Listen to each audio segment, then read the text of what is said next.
Welcome to the Catalyst Sale Podcast. Whether you are a sales professional, not in sales but interested in helping people solve problems, or a founder, CEO who is looking to grow your business, you'll find practical tools, stories, and experience you can apply to your role. I'm your host, Jody Mayberry, and I'm here with Mike Simmons, co-founder of Catalyst Sale. Hello, Mike. Hey, Jody.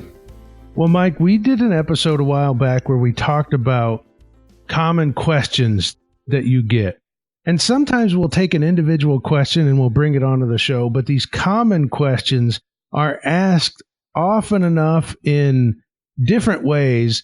Now, what I want to do is I want to take one of those questions and even though it's been asked a lot, I'm going to wrap it into a single question and I'm going to ask you that, and then we'll go from there, get your answer.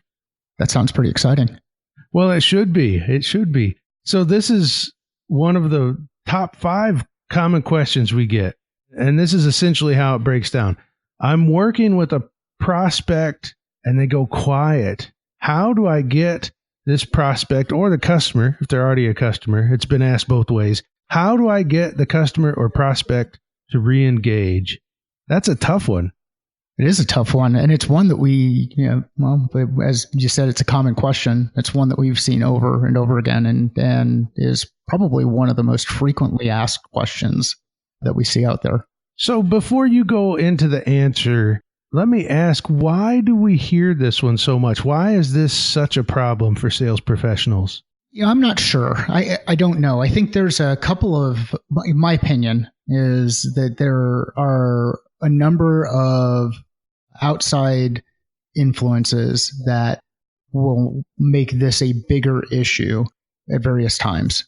This becomes a really big issue toward the end of the month, toward the end of the quarter, toward the end of the year, when the sales rep is getting pressure from maybe their sales manager around updates on how a deal is progressing or how things are progressing. And then they've got a hard time. They struggle with being able to provide a clear update on progress. So I think that sometimes the question comes as a function of pressure that the rep is feeling from the internal team on progress updates. I think there are other times where this is just driven by reps who get into a rut. So let's say I'm going through one of those, and we've talked about these before, slumps and ruts, and we've even talked about false starts and stalls before. But let's say I'm a rep and I'm just having a really hard time getting anybody to respond to me. I start to feel and I start to push on this impression of desperation, and your customers can smell that on you. Many times this is when most of your emails are, hey, I'm just checking in, or I'm just following up, or I'm just doing something. So I think there's 2 pieces. I think one is just a rep getting into that slump or rut. And then I think on the other side, it's the organization putting some pressure on at various times, depending on performance. Okay, thanks for that. And now we'll actually go into your answer for that question. How do I get the customer or the prospect to re-engage? Yeah, it's tough. I just mentioned rut. So think about getting into, we talked about this in the context of driving the Jeep, getting stuck in a rut. And the first piece is don't let that engagement lapse. So best way to stay out of a rut or stay out of a situation where you're in a ditch, don't get caught in there, or don't get into a situation where your customer just isn't, it starts to disengage. One of the ways that I do that is through project managing the sales cycle, constantly keeping a list of next steps that are both the responsibility of the prospect and my responsibility. By keeping those next steps in place and always having a list of next steps, then I can hold both them accountable for action and I can hold myself accountable for action. If I always have something that I can deliver back to the customer in the context of what's important to them, or in the context of what I know is happening inside their organization, I've got a reason to communicate. I've got a reason to continue to stay engaged, and I've got a reason to ask them to continue to stay engaged. So my first response there would be try to minimize the number of times that you fall into that scenario. Okay, I want to poke a little bit about this. You keep a list of next steps. Is this like a checklist you use for every prospect, or do you develop this based on who the prospect is? I'm thinking this might be the first time this has come up, and if it's come up before, I just don't remember. So now I'm really curious. Well, it's good that you're curious. So this really falls into account planning. And we've talked about account planning before, and we've got a Catalyst sale account plan, and we also have our call plan.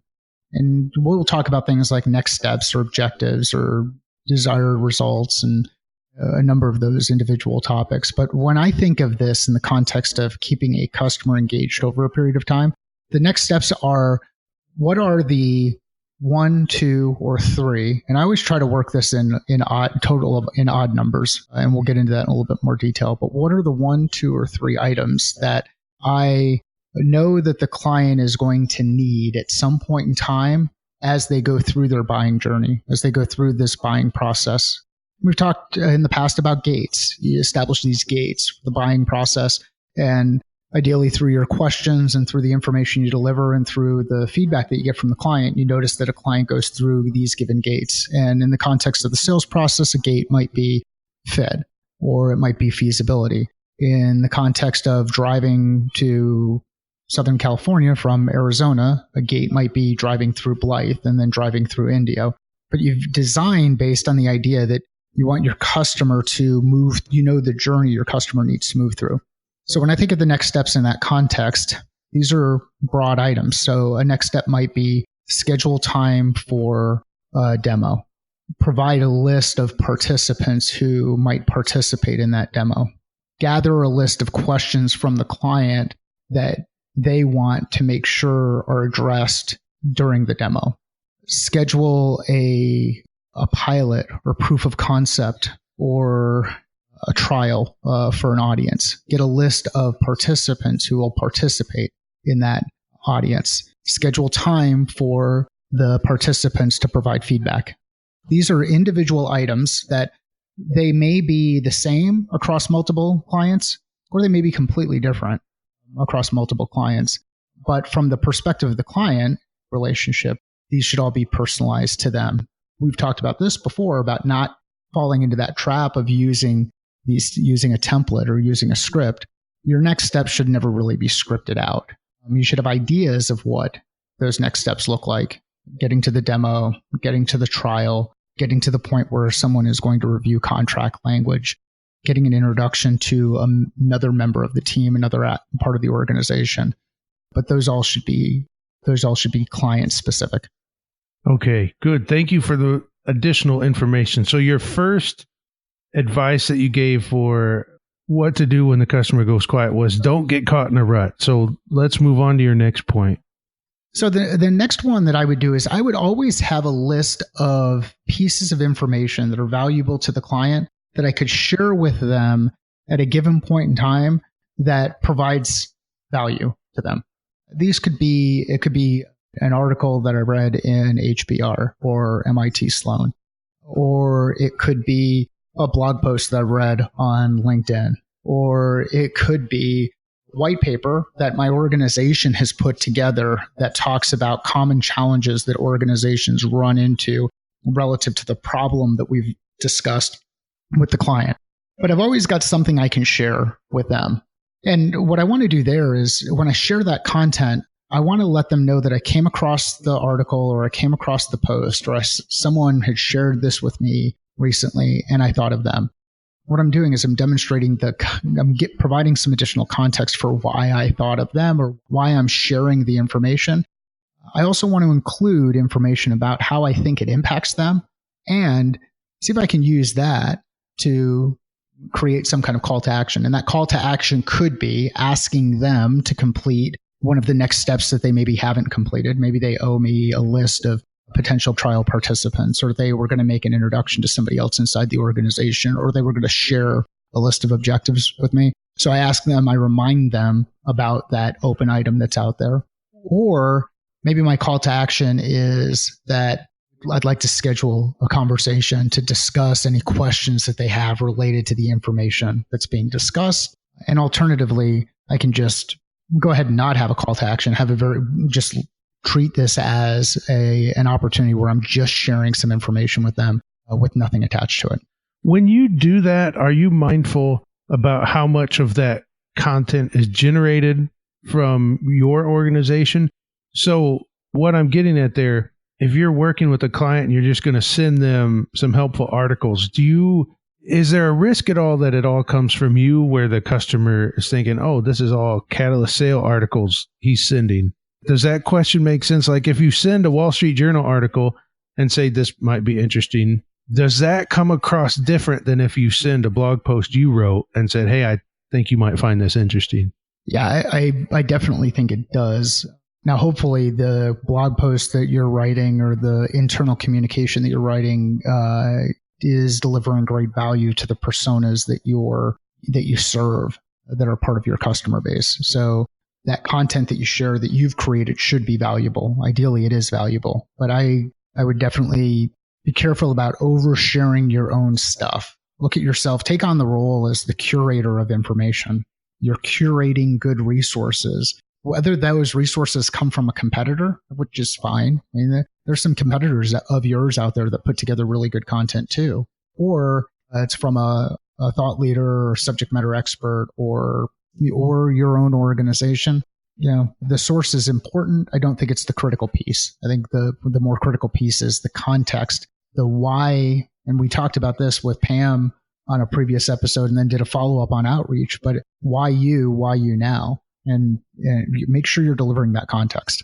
Okay. So don't get caught in the rut in the first place. Have a list of pieces of information that you can send. What's your third point? So my third piece, and this is one of those where you've got to be really careful, and it takes time to get here, but don't get yourself trapped inside an organization or with a prospect that you're working on or with a company that you're working with. Don't get yourself trapped into working with just one individual. Expand your network. Work to build your network early on in the process so that you have other resources that you can go to in those instances where a customer goes quiet. But you've got to keep this resource that you have or these other people that you work with can help you with perspective, and they can also share information that you may not have access to. So let's say I've been trying to get a hold of Jill for a while. I'm not hearing anything back from Jill. I've built a relationship with her colleague, Bill. I send a note to Bill and let Bill know I've been trying to get a hold of Jill for a while now. I've got some information that I think is important relative to this relationship that we're building.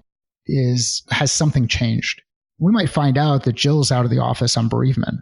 We might find out that Jill is focused on another project. We might find out that Jill is no longer with the organization and we're just not getting the out of office.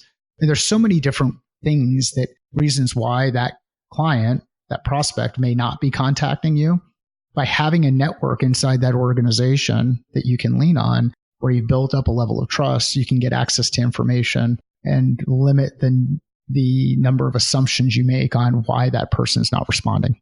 Yeah, that's one thing I don't think I had thought about yet, that if you're not hearing back, you build this story in your head on why. And it really could be somebody's on maternity leave, somebody's sick, somebody left the company. You don't know until you get in there and find out. And having that additional network can certainly help there.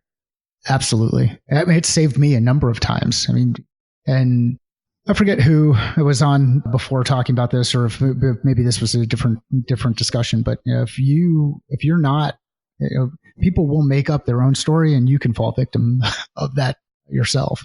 So leverage the resources that are available to you and that are around you, and build that network before you really need it. Okay, I want to take this a different way. The 3 points that you've given us are really solid to help make sure customers and prospects don't go quiet because you've been building this. You've not getting caught in a rut.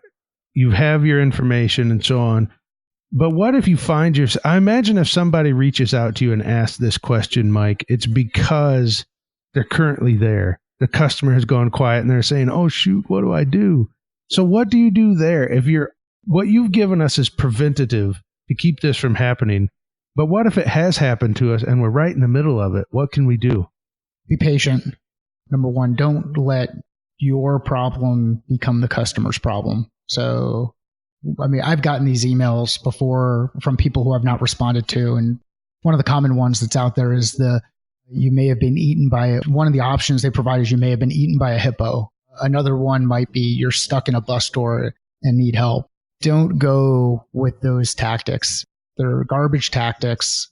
They must be working for some people because people keep getting trained on these. And unfortunately, the number of times that I've gotten those emails is reduced. But be patient would be my first suggestion.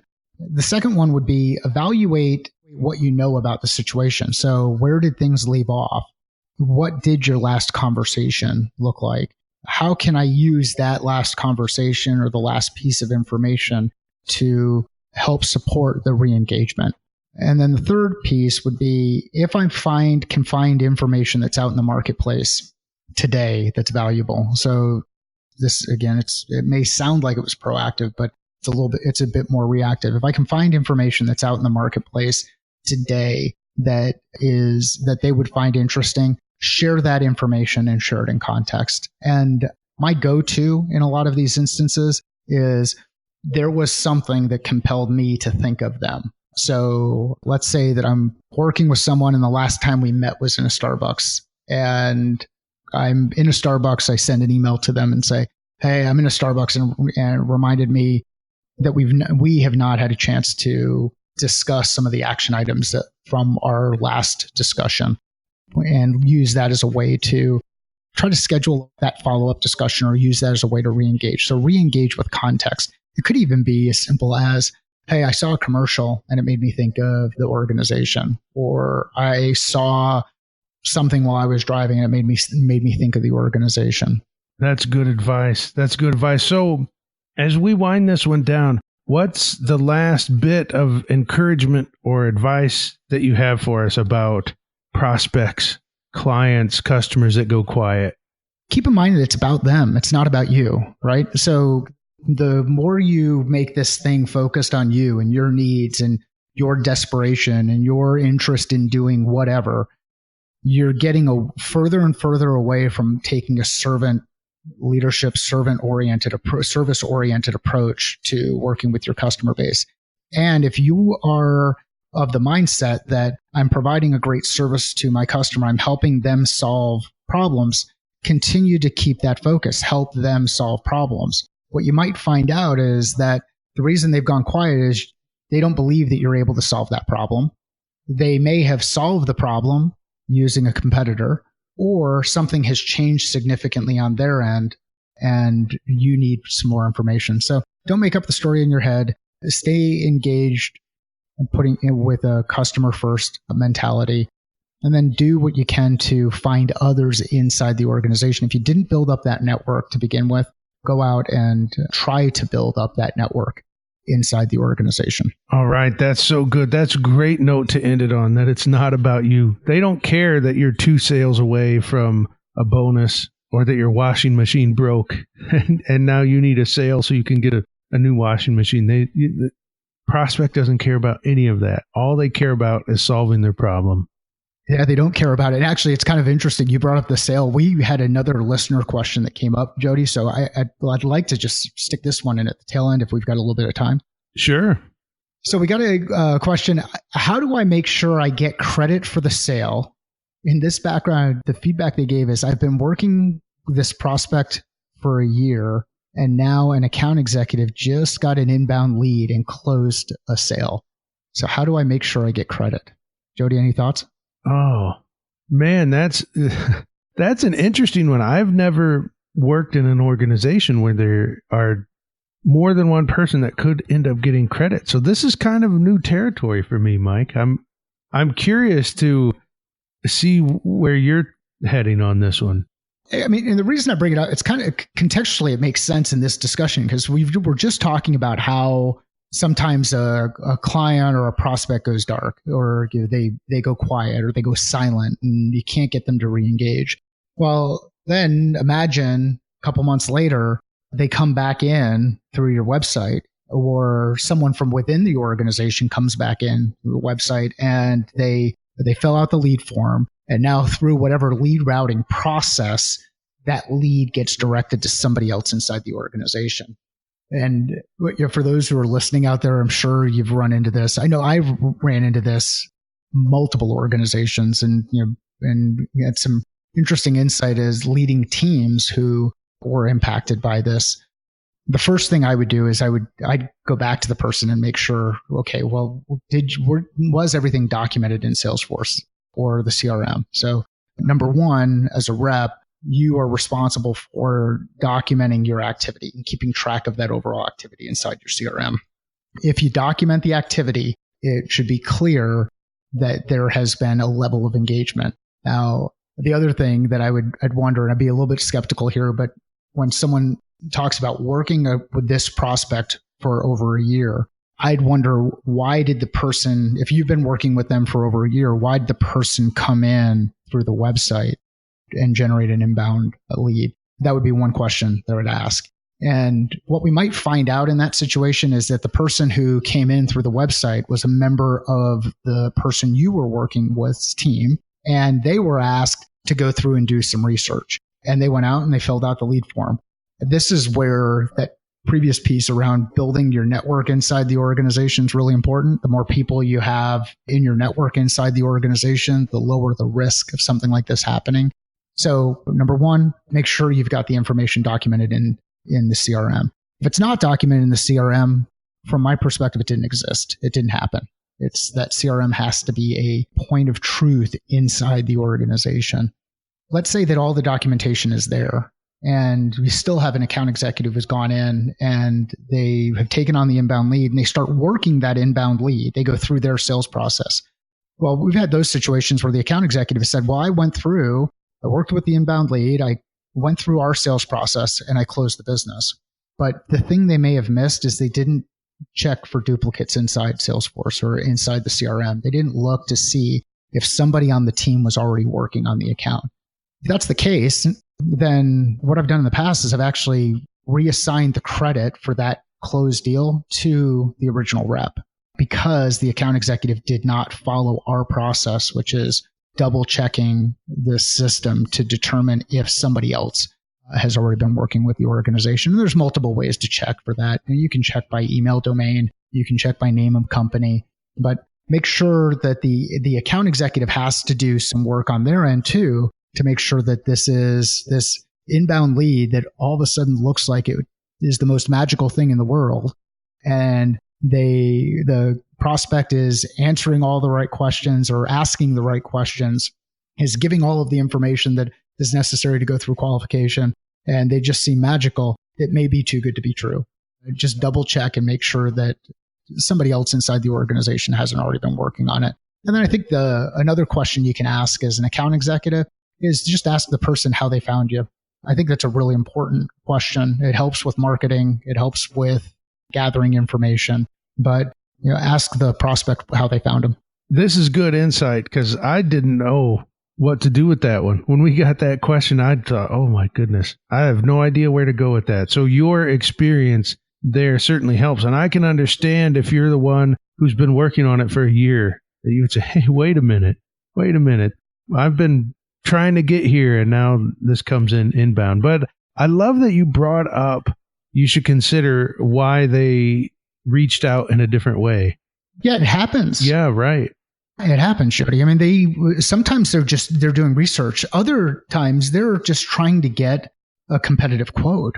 I mean, like we'll see this in partner relationships too, where let's say you've got a reseller who is a distribution partner of ours who's out there working with a prospect, and the organization comes in to us as an inbound lead, or comes into the organization we're working with as an inbound lead. And really what they're doing is they're trying to see if they could get a better price by going to the company directly rather than working with the partner. And this is where your strategy around how you manage those partner relationships is really important. It's how do you handle channel conflict inside your organization? How do you keep track of opportunities that your partners are working on? These are the really tough questions when it comes to and tough scenarios to work through when it comes to leading sales teams, especially as your sales team begins to scale. And especially as you have levels of specialization. You might have an outbound team who's focused on conducting outreach into an existing base. You might have a another team who is focused on working with anything that comes inbound. You might have another team who's focused on strategic accounts. And if you're not coordinated on communication across each area of the organization, and you've not established clear process, procedure, and policy, you will get yourself into a situation where people will have their feelings hurt and people will feel like they're getting an opportunity taken away from them. If you can go back to the process, though, you can mitigate that risk by looking at the data and saying, okay, well, here's how this scenario, here's how we got from point A to Z, and here are the gaps that we had. And in some instances, we've done this before too. I've double comped people. I found that the account executive did everything that they were supposed to. The person who was working with the organization did everything that they were supposed to. And ultimately, it was a gap inside our process that led to this challenge that we're running into. So we've got to own that as an organization and then update the process. So evaluate your process, evaluate your data, and make sure you go through the entire scenario before you set aside some edict on comp. All right. That question was a good addition to what we were already talking about. I'm glad you thought to bring that up.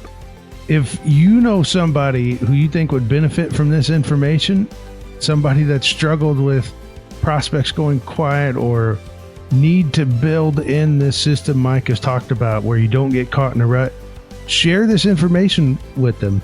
You can tag us on Twitter, Facebook, LinkedIn, so we can join in on the conversation as well. Thank you so much, Mike, and thank you for listening to the Catalyst Sale Podcast.